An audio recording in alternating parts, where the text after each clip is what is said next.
योगी विकासानन्दजी महाराजजीको आगमन भएको छ। श्रद्धेय गुरुदेवलाई जोरदार तालीका साथमा हामी स्वागत गर्न चाहन्छौँ। साथमा गुरुमा र उहाँसँगै पाल्नुहुने सम्पूर्ण मनोक्रान्तिदाता जीवहरूलाई विशेष सम्मानका साथमा स्वागत गर्न चाहन्छु। मनोक्रान्तिका संस्थापक आदरणीय डाक्टर योगी विकासानन्दजी महाराजजीलाई विशेष सम्मानका साथमा स्वागत गर्न चाहन्छौँ। सबैजनाले जोरदार तालीले स्वागत गरिदिनका निम्ति निवेदन गर्दै उहाँसँगै पाल्नुहुने सम्पूर्ण गुरुवर्गज्यूहरूलाई विशेष सम्मानका साथमा स्वागत गर्न चाहन्छु। जीवनलाई सही ढङ्गबाट बुझ्न सकेनौँ, यसको सदुपयोग गर्न सकेनौँ भने जीवनभन्दा दुःखद कुरा अरू केही हुनै सक्दैन। यसो भन्दै गर्दा हामी सबैका माझ परिचित कवि भूपी शेरचन उनको कवितांश याद आयो। मैले पिएकोमा रिसाएका साथीहरू, मैले पिएकोमा रिसाएका साथीहरू, पिएर त हेर पिउन कति गाह्रो छ। मरेर शहीद हुनेहरू, बाँचेर त हेर जिउन कति गाह्रो छ। यो शहीद हुनुभन्दा यो जीवनलाई साँचिराख्नु अझ गाह्रो कुरा हुन्छ, किनकि शहीद एकपल्ट मर्छ, तर जीवन बाँच्न नजान्ने मान्छेहरू पल पल मरिरहेका हुन्छन्, पल पल छटपटाइरहेका हुन्छन्। उठ्दाखेरि जीवन त उत्सव हुनुपर्ने, तर जीवन गाह्रो भइदिन्छ यदि यो बाँच्न जानेन भने। जीवन अप्ठ्यारो भइदिन्छ यदि बाँच्न जानेन भने।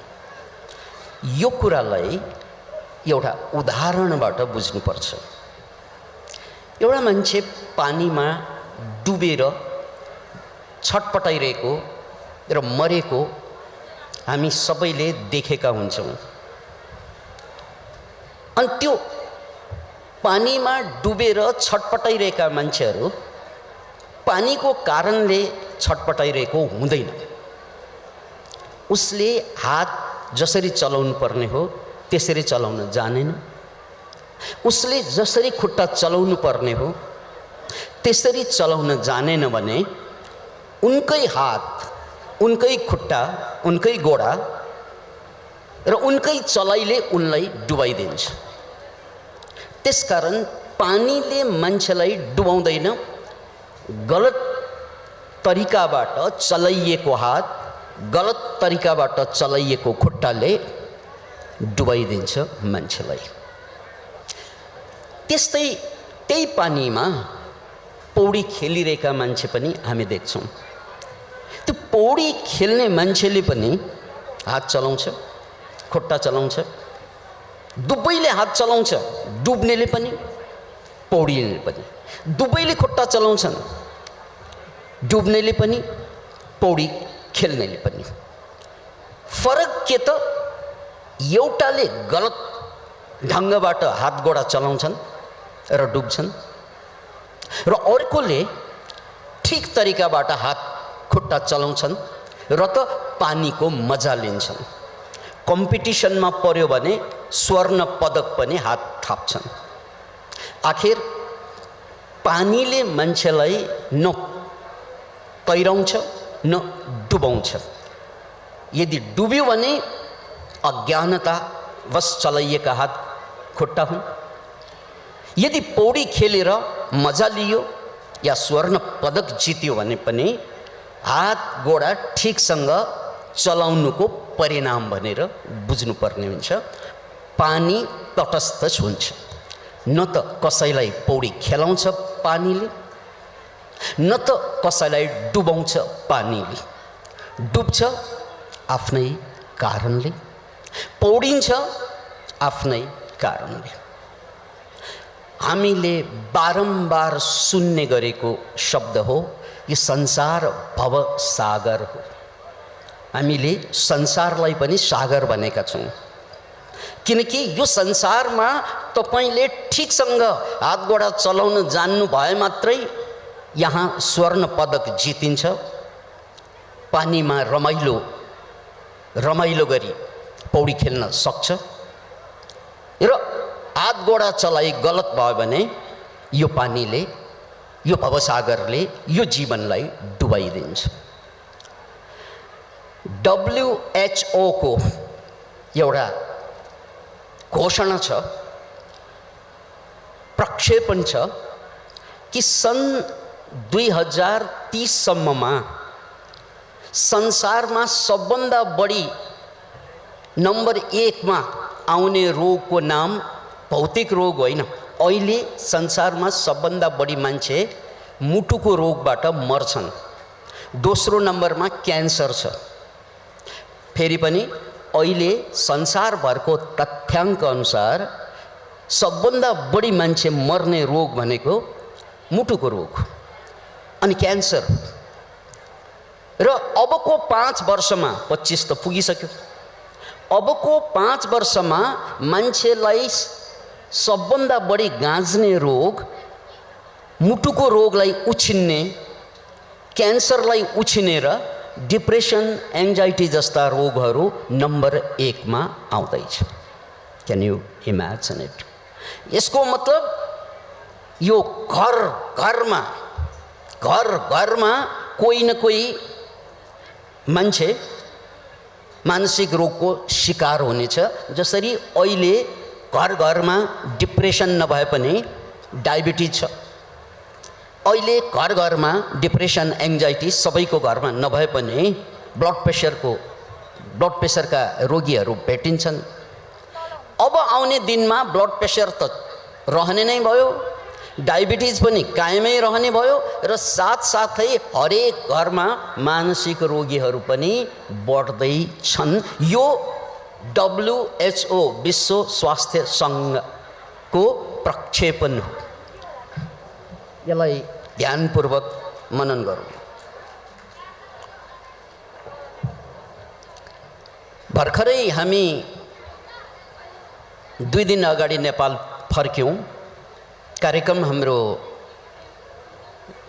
इङ्ल्यान्डमा थियो, युकेमा थियो र धेरै साधक साधिकाहरूको घरमा पुग्ने अवसर पाइयो। इङ्ल्यान्ड पुगेका नेपालीहरू, युकेमा काम गरिरहेका नेपालीहरूको लाइफ स्ट्यान्डर्ड, यानि उनीहरूको आय व्यय जीवनशैली नेपालको मान्छेहरूको, नेपाली जनताको भन्दा धेरै माथि छ। लगभग सबैसँग घर छ, लगभग सबैसँग गाडी पनि छ र यस्तो सुख सुविधा सम्पन्न देशमा उनीहरू छन् जो हाम्रो कल्पना हो। नेपालको विकास गर्नु, देशलाई उन्नति गर्नु, प्रगति गर्नु भन्ने यो राष्ट्रिय सङ्कल्प छ कि देशलाई हामी उन्नति प्रगतितिर लग्नुपर्छ भन्ने।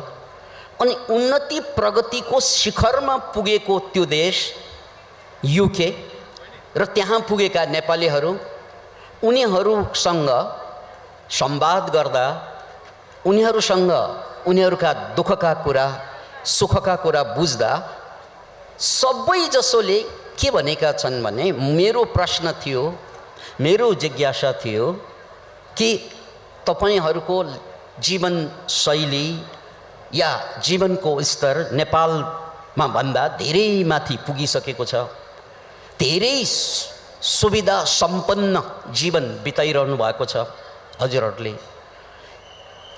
तर मेरो जिज्ञासा के हो भने, मन कति खुसी भएको छ, मन कति शान्त भएको छ नेपालमा रहँदा तपाईहरूलाई आउने रिस कि यहाँ आएर नियन्त्रणमा आएको छ? नेपालमा बस्दा तपाईलाई भएको मानसिक द्वन्द्वहरू, मानसिक पीडाहरू के यहाँ आएर कम भएको छ? नेपालमा बस्दा परिवारसँग हुने झै झमेला, झै झगडा के यहाँ आएर कम भएको छ? किनकि लाइफ त सुखद देखिन्छ बाहिरबाट, जीवनको स्तर त तपाईहरूको धेरै माथि पुगेको छ। भौतिक रूपमा देखिने जीवनमा तपाईहरू धेरै माथि हुनुहुन्छ। नदेखिने जीवन, भित्रको जीवनमा जहाँ शान्तिको कुरा छ, आनन्दको कुरा छ, प्रेमको कुरा छ, चयनको कुरा छ, त्यो मामलामा आन्तरिक जीवनको मामलामा नेपालमा जति दुःख थियो, पीडा थियो, दर्द थियो, समस्या थियो, के यो सुख सुविधा सम्पन्न जीवनमा आउँदा दुःख घटेको छ? डर त्रास मनको घटेको छ?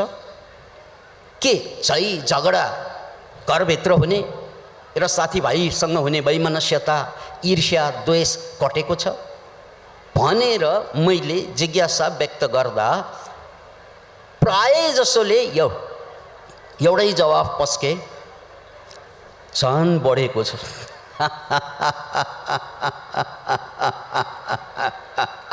अनि विकास आनन्द नहाँसेको हाँस्ने।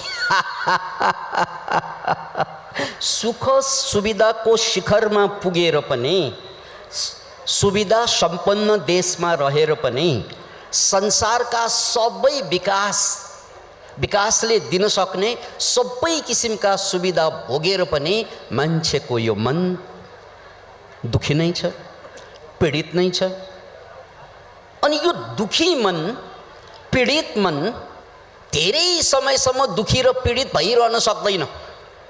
फेरि पनि यो कुरालाई पोइन्ट टु बी नोटेडको रूपमा लिनुहोस्। धेरै बेरसम्म हामी धेरै ठुलो दुःख सहेर बस्न सक्दैन यो मनले। यो लगातार आइरहने चिन्ता, लगातार भइरहने पीडा, दर्द, समस्या, यो मनले धेरै लामो समयसम्म धान्न सक्दैन। अनि के हुन्छ, यही पीडा, यही दर्द, यही मानसिक रूपमा आएका तनाव, खिचाव, त्यही एउटा बिन्दुमा गएर रोगको रूपमा परिणत हुन्छ। त्यही रोगलाई हामी आज के भन्छौँ? डिप्रेसन भन्छौँ, एङ्जाइटी भन्छौँ, पर्सनालिटी डिसअर्डर भन्छौँ, स्किजोफ्रेनिया भन्छौँ, बाइपोलार भन्छौँ। विभिन्न नामबाट रोगहरू सुन्नमा आइरहेका छन्, मानसिक रोगहरू। यो मानसिक रोग अरू केही होइन, यो दुःख, जो मनको दुःख, देश छोडेर विदेशमा गएर पनि शान्त नभएका दुःखहरू नै विस्फोट हुन्छ रोगको रूपमा। फेरि पनि यो विदेशमा मात्रै विस्फोट हुने होइन, देशैमा रहँदा पनि यदि मनको अकल्पनीय दुःख, निरन्तर भइरहेको दुःख, त्यसलाई सम्हाल्न सकेन भने, त्यसलाई म्यानेज गर्न सकेन भने, त्यसलाई रोक्न सकेन भने त्यो दुःख नै डिप्रेसनको रूपमा विस्फोट हुन्छ, एङ्जाइटीको रूपमा विस्फोट हुन्छ। शास्त्रमा सठिक भनाइ छ, पापेन जायते रोगो, यानि पाप भनेको पनि मनको पीडा हो। कि हामीले जानी अनजानी केही काम गर्छौँ, त्यो कामबाट यदि मन सन्तुष्ट नभइकन मन पोल्न थाल्यो भने त्यो काम पाप बराबर भइदिन्छ। पापेन जायते रोगो, यो जति पनि रोग छन् यो मनको अबाड आइरहेको पीडालाई सम्हाल्न नसक्नुको परिणाम हो। अनि एकचोटि डिप्रेसन, फ्रस्ट्रेसन, एङ्जाइटी भइसकेपछि अहिलेको हाम्रो अवस्था भन्दा त्यो मान्छेको, त्यो डिप्रेसनमा फँसिसकेको मान्छेको अवस्था धेरै फरक हुन्छ। त्यो फरक के हो अलिकति चिन्तन गरौँ। अहिले हामी सामान्य मान्छेहरू जसलाई मानसिक रोग छैन, सामान्य मान्छेहरू सुखद कुरामा सुखी हुन्छन्, दुःखद कुरामा दुखी हुन्छन्। परिस्थिति अनुकूल हुँदा हामी खुसी हुन्छौँ, अनि परिस्थिति प्रतिकूल हुँदा हामी दुखी हुन्छौँ। जस्तै घरमा कसैले तपाईंको लागि केही राम्रो काम गरिदियो, साथीभाइहरूले तपाईंको लागि राम्रो काम गरिदिए भने हामी खुसी हुन्छौँ, नराम्रो गर्यो भने हामी दुखी हुन्छौँ। यो सामान्य मान्छेको मनको अवस्था। परिस्थिति राम्रो हुँदा ऊ खुसी हुने, परिस्थिति खराब हुँदा ऊ दुखी हुने। अब मानसिक रोग भइसक्यो भने, डिप्रेसन भइदियो, एङ्जाइटी भइदियो भने यो अवस्था रहँदैन, यसको उल्टो अवस्थामा जान्छ। त्यो के त? परिस्थिति खराब हुँदा त त्यतिकै दुखी हुने मान्छे हामी, अब परिस्थिति राम्रो हुँदाखेरि पनि मान्छे खुसी हुन सक्दैन। त्यसकारण डिप्रेसन भएको मान्छेलाई हेर्नुहोस्, सबै कुरा ठिक हुँदाखेरि पनि उसको मन ठिक हुँदैन, मिठै खाँदा पनि ऊ खुसी हुँदैन, कसैले उसलाई धन्यवाद दिनु या पुरस्कार दिनु, माया दर्शाउनु, त्यसले पनि उसलाई केही फरकै पार्दैन। हेर्नुहोस् त, मन रुग्न भइदियो भने, मन रोगी भइदियो भने सुखको अवस्थामा पनि दुखी नै रहन्छ।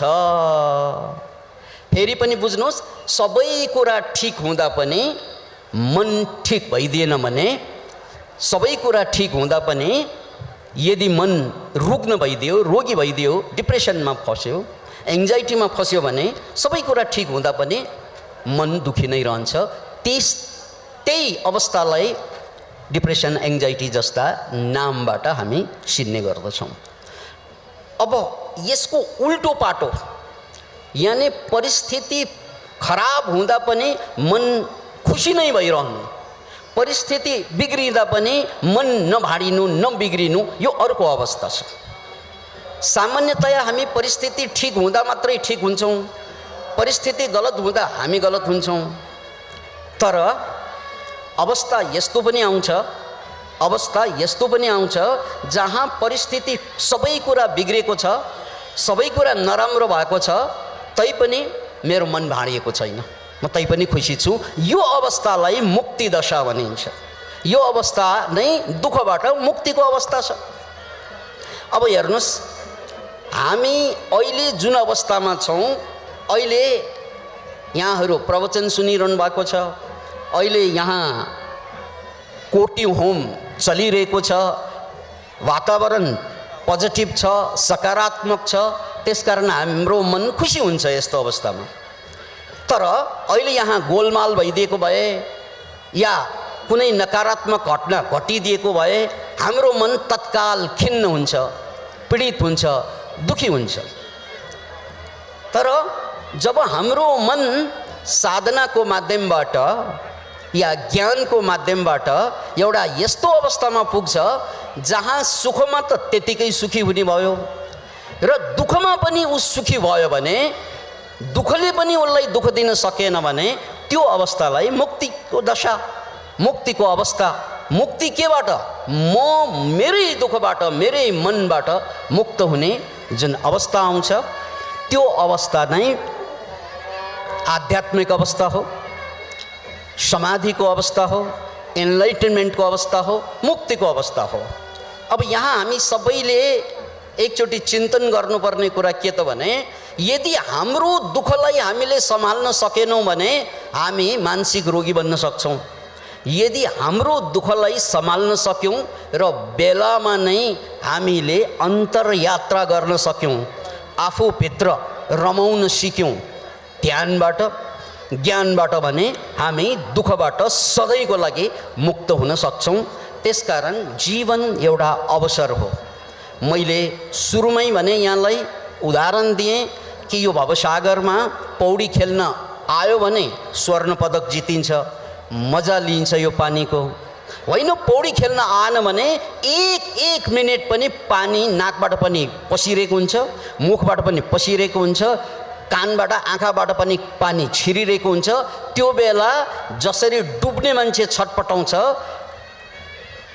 अधिकांश मान्छे दुनियाँमा बेला बेला पौडी खेल्न नजानेको मान्छे पानीमा छटपटा जस्तै छटपटाइरहेको हामी देख्छौँ। र यो छटपटाउनु, यो पौडी खेल्न नजाने र छटपटाउने मान्छे सधैँ छटपटाउन सक्दैन। पौडी खेल्न जानेन भने अब के हुन्छ? अन्ततः मर्छ। पौडी खेल्न जानेन भने के हुन्छ? अहिले मात्रै छटपटाउने होइन हौ, पछि गएर ऊ मर्छ। त्यस्तै अहिले हाम्रो मनलाई यो दुःखबाट जोगाउन सकेन, यो पीडाबाट जोगाउन सकेन, यो मानसिक द्वन्द्वबाट जोगाउन सकेन भने एक दिन हामी के हुन्छौँ? मानसिक रोगी हुन्छौँ। त्यो मानसिक रोगी हुनु भनेको जिउँदै मर्नु बराबर हुन्छ, जिउँदै मर्नु बराबर हुन्छ। अनि एकजना घरमा मानसिक रोगी भयो भने त्यो रोगीलाई त पीडा हुन्छ, घरभरिका मान्छे र उनका आफन्तहरूलाई पनि यो पीडाको कारण बन्न जान्छन्। त्यसैले मैले भर्खरै यहाँहरूलाई जुन उदाहरण पस्केँ कि इङ्ल्यान्ड जस्तो संसारकै सबभन्दा धनी देशमध्ये एउटा देशमा बस्न सफल, त्यहाँ काम गरेर राम्रै कमाइ गरिरहेका नेपालीहरूको माझमा बस्दा पनि उनीहरूको भौतिक समस्या त सल्टियो, भौतिक त दुःख उनीहरूलाई देखिँदैन, तर त्यो मानसिक दुःख, बुहारी ठिक छैन, छोरा ठिक छैन, बाउ ठिक भएन, आमा ठिक भएन, मन खिन्न भइरहेको हुन्छ। यो जहिले पनि नेपालमा पनि थियो र त्यहाँ इङ्ल्यान्डमा पुगेर त्यहीँकै नागरिक भइसक्दा पनि, राम्रै कमाइ गरिसक्दा पनि यो दुःख, यो मानसिक दुःख, यो मनको दुःख जस्ताको तस्तै भेटिएको छ। यसकारण के बुझ्नु पर्यो यसबाट, के पाठ सिक्नु पर्यो यसबाट भने मान्छेले देश फेर्दैमा, भेष फेर्दैमा, फेस फेर्दैमा मान्छे दुःखबाट मुक्त हुने होइन। दुःखबाट मुक्त हुनको लागि दुःख के हो, सुख के हो, त्यसको विज्ञान बुझ्नु पर्यो।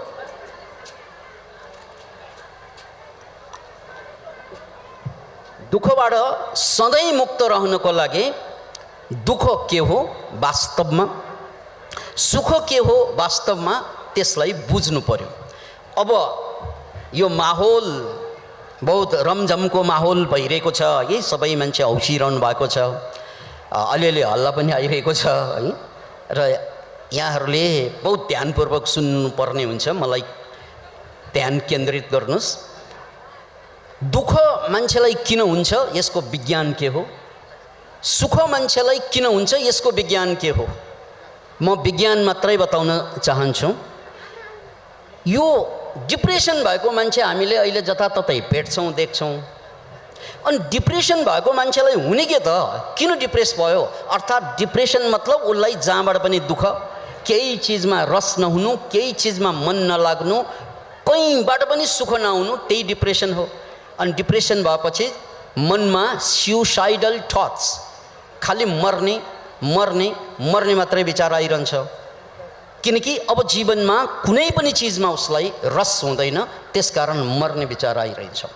अब यो डिप्रेसन भएको मान्छेलाई हुने के वास्तवमा, परिस्थिति त जे होला होला, तर भित्र दिमागमा के हो त्यो भनेर हामीले बुझ्न आवश्यकता छ।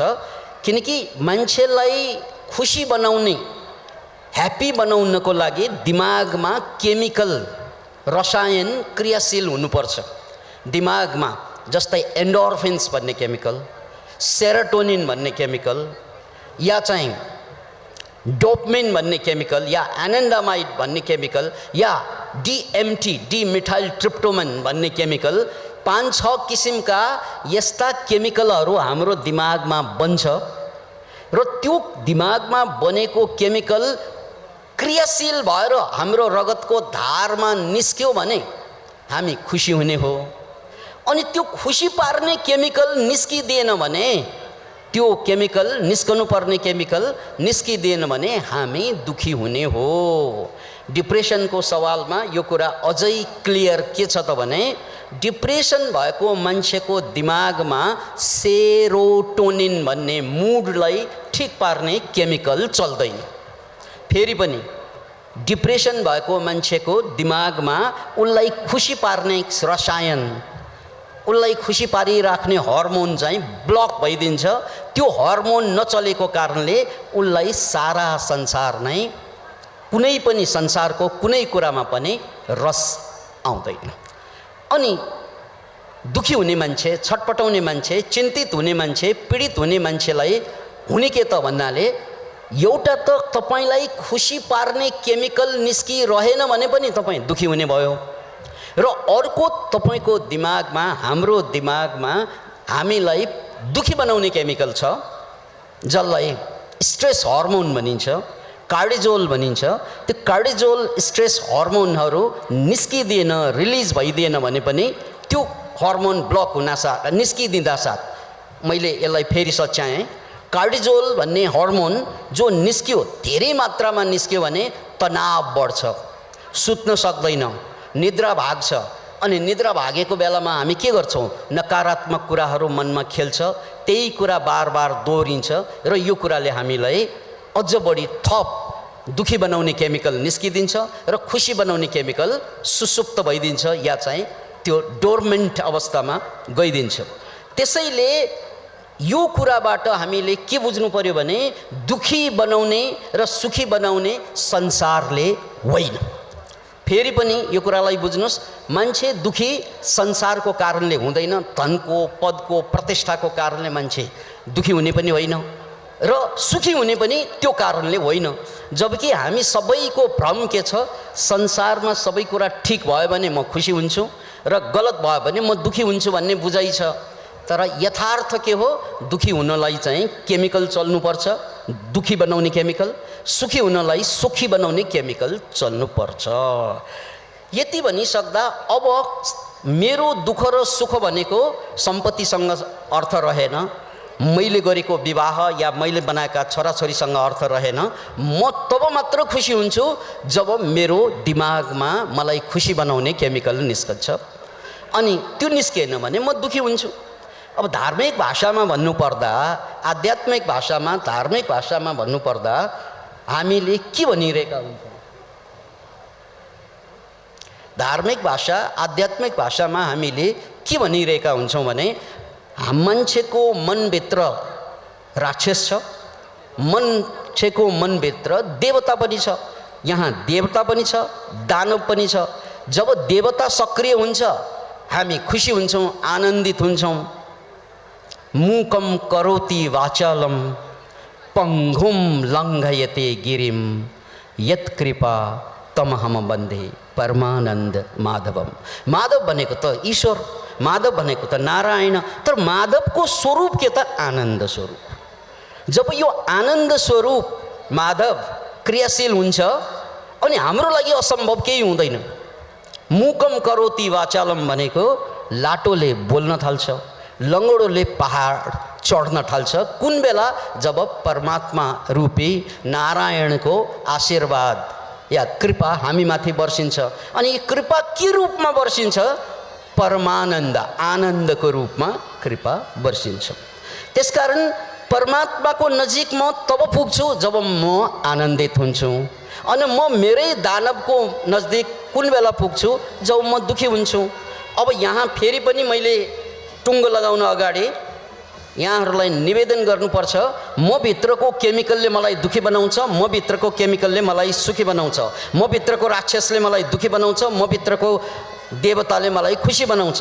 तर यो देवता, यो राक्षस कुन बेला कसरी चल्छ त भने मेरो विचारले चल्छ। जब मेरो मनमा सकारात्मक विचार आउँछ या विचार ठ्याक्कै रोकिन्छ, त्यो बेला मेरो पोजिटिभ केमिकल चल्छ।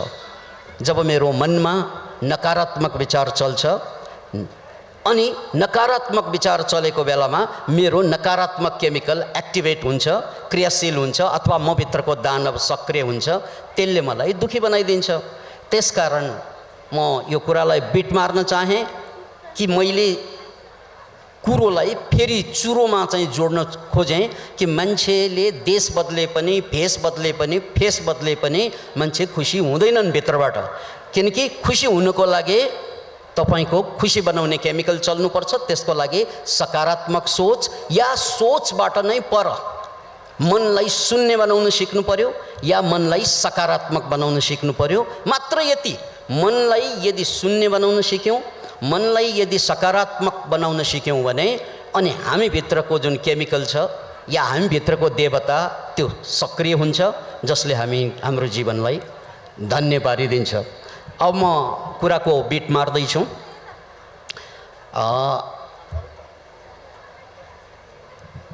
विजय कृष्ण महाराजज्यूले यस्तो कार्यक्रम बेला बखत गर्दै आइरहनु भएको छ।